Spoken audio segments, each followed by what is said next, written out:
There's a perception that journalism is glamorous, whether you think of it in TV terms or as a dream job as writing for Vogue or some fashion magazine in Europe, and you think that it's quite easy to get that senior writer spot. It's not, and there's a lot of drudgery involved and a lot of painful rewriting and workshopping and throwing yourself into experiences that you don't know what you get yourself into. So you're kind of thrown into the deep end with journalism, but I think that's the exciting bit about it as well. It's a bit unpredictable.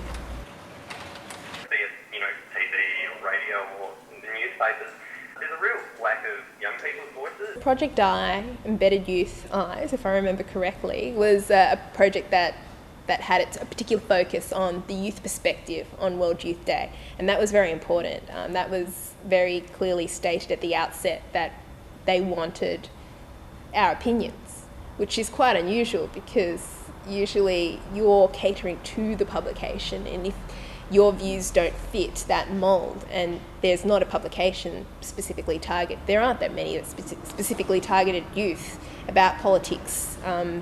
So it was quite refreshing to kind of be asked, we want your opinions, we want your story ideas. I was an accredited youth media journalist, meaning that I had kind of a pass to get me through to all the World Youth Day press conferences and official events that were being attended by other mainstream media. So I was kind of following the main media contingent, but I wasn't covering the event from their perspective.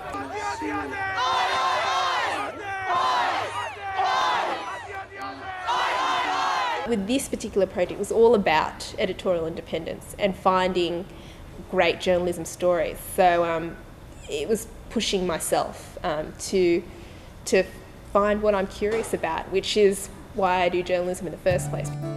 Everywhere you looked, on every street corner, there was something to write about, and you're spoiled for choice, really.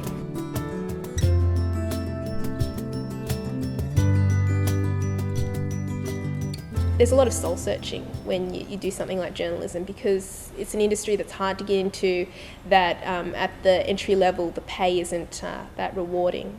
So when you do it, you've got to really want to do it. And it's hard to know whether you really want it if you haven't been put in those environments like the World Youth Day project, where you're in a real live newsroom and you're in that situation of being under pressure and having to produce a story and not knowing what you're going to find, but working out a strategy to get the most stories and the most effective stories. It can be a little disheartening at times, because you do get the bad experiences as well as the good. But overall, I thought that the World Youth Day experience was a positive experience for me, because it reaffirmed for me that I really wanted to do journalism, that I wanted to write stories that I really cared about, and that there was a place for that. With the Project I think that was one thing that really will remain in my mind. The atmosphere of the week, it was unbelievable to kind of even remember it now. There was competition, and there were people coming from different skill sets, but the overall feeling was support.